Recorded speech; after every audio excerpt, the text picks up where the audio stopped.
नमस्कार. महाधुरळा यूट्यूब चॅनलमध्ये मी गुरु बाळमाळे आपल्या सर्वांचं मनापासून स्वागत करतोय. कोल्हापूर जिल्ह्यात ज्या भूकंपाची गेले काही दिवस चर्चा होती, अखेर त्या भूकंपाचा मुहूर्त ठरलाय. उपमुख्यमंत्री एकनाथ शिंदे यांच्या उपस्थितीत हा राजकीय भूकंप होतोय. तो म्हणजे केवळ कोल्हापूर नव्हे तर पश्चिम महाराष्ट्र आणि महाराष्ट्रातील सहकाराचं मोठं केंद्र असलेल्या गोकुळमध्ये. गोकुळ दूध संघात 5 वर्षापूर्वी माजी आमदार महादेवराव महाडिक यांची सत्ता गेली.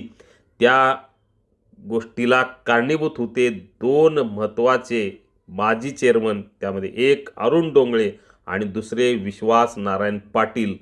या दोघांनी सुरुवात केली आणि नंतर सूत्र घेतली आमदार सतेज पाटील, मंत्री हसन मुश्रीफ, विनय कोरे या सगळ्यांनी, आणि 25 वर्षाची आमदार महादेवराव महाडिक यांची सत्ता गोकुळमधनं गेली.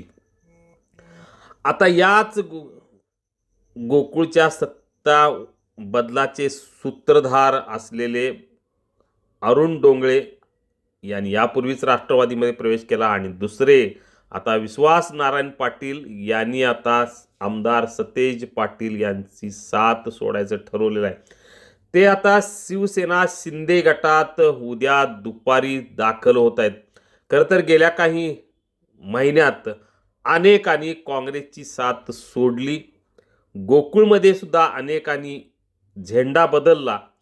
अरुण डोंगळे यांनी पहिल्यांदा झेंडा बदलला. काही दिवस ते शिवसेनेत जाणार म्हणून चर्चा होती, नंतर त्यांनी राष्ट्रवादीचा रस्ता धरला.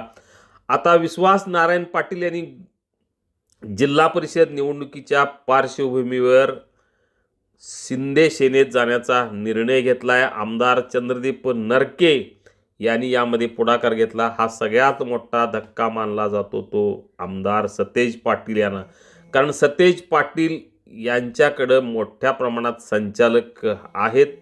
काँग्रेसला मानणारे होते, PN पाटील गटाला मानणारे विश्वास नारायण पाटील यांनी सतेज पाटील यांच्यासोबत राहण्याचा निर्णय घेतला.